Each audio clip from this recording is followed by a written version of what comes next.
వైఎస్ఆర్ బీజేపీకి ఎప్పుడూ వ్యతిరేకి. మతం పేరుతో చిచ్చు పెట్టుతుంది బీజేపీ. వైఎస్ఆర్ కొడుకు జగన్మోహన్ రెడ్డి బీజేపీకి బానిస. ముస్లింలకు జగన్ సమాధానం చెప్పాలి. గోద్రాలో దాడులు జరిగితే జగన్ నోరు విప్పలేదు. బీజేపీకి బానిసైన జగన్ వైఎస్ఆర్ వారసుడు ఎలా అవుతారని జగన్ ముస్లింలకు ఎన్నో వాగ్దానాలు చేశాడు. ఇమాంలకు 15,000 వేతనం అన్నాడు.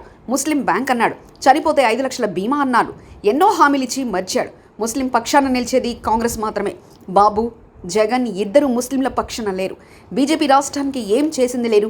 వీళ్ళు వాళ్ళ బానిసలు అని అన్నారు. కృషి అంటూ లేదు. ముస్లిం బిడ్డలకు పెళ్లిళ్ళు అవుతుంటే రాజశేఖర రెడ్డి గారు 50,000 రూపాయలు బహుమానం ఇచ్చారు. హజ్జుకు వెళ్తుంటే రాజశేఖర రెడ్డి గారు రాయితీలు ఇచ్చారు. ముస్లిం బిడ్డలు చదువుకోవాలి విదేశాలకెళ్లి అంటే రాజశేఖర రెడ్డి గారు సహాయం చేశారు. ముస్లిం మైనారిటీ కార్పొరేషన్ల ద్వారా ముస్లిం బిడ్డలకు లోన్లు రావాలి అని రాజశేఖర రెడ్డి గారు సహాయం చేశారు. ఇవన్నీ రాజశేఖర రెడ్డి గారు చేశారు. రాజశేఖర రెడ్డి గారు ముస్లింల కోసం చేసిన మేలుకు ముస్లింలు కూడా రాజశేఖర రెడ్డి గారిని నెత్తిన పెట్టుకున్నారు, గుండెల్లో పెట్టుకున్నారు. ఎప్పుడు ఓట్లు వస్తే అప్పుడు రాజశేఖర రెడ్డి గారికే ఓట్లేశారు ముస్లిం భాయ్యో और బహనో. ఇందుకు రాజశేఖర రెడ్డి బిడ్డ మరొకసారి శిరస్సు వంచి చేతులు జోడించి కృతజ్ఞతలు చెప్పుకుంటుంది ముస్లిం సోదరులందరికీ. కానీ గమనించాల్సిన విషయం ఏమిటి అంటే రాజశేఖర రెడ్డి గారు బీజేపీ పార్టీకి వ్యతిరేక. రాజశేఖర రెడ్డి గారు ముస్లింలను ఎంత ప్రేమించారో బీజేపీ పార్టీని అంత ద్వేషించారు. ఎందుకంటే బీజేపీ పార్టీ ఒక మతతత్వ పార్టీ కాబట్టి. బీజేపీ పార్టీ మతం పేరుతో చిచ్చు పెడుతుంది.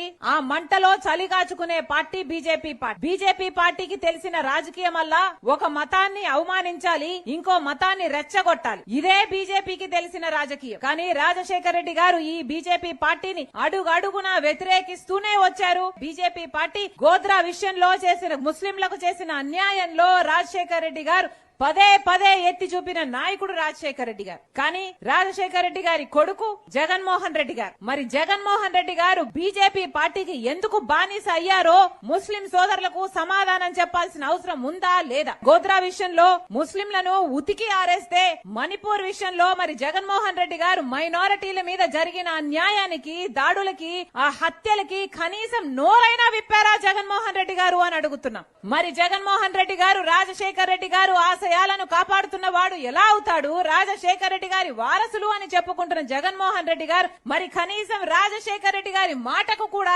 ఆయన విలువగా ఇవ్వకపోతే మరి రాజశేఖర రెడ్డి గారి ఆశయాలను నిలబెట్టిన వాడు అవుతాడో లేదో జగన్మోహన్ రెడ్డి గారు ముస్లిం భాయో బహనో సబ్కు సోచనా చాహియే. ఈ రోజు మేము చెప్తున్నాం, జగన్మోహన్ రెడ్డి గారు ముఖ్యమంత్రి కావటానికి ఇదే ముస్లిం ప్రాంతాలకు వచ్చారు. వచ్చి ఎన్ని వాగ్దానాలు చేశాడు జగనన్న గారు? జగన్మోహన్ రెడ్డి గారు చేయని వాగ్దానం ఉందా?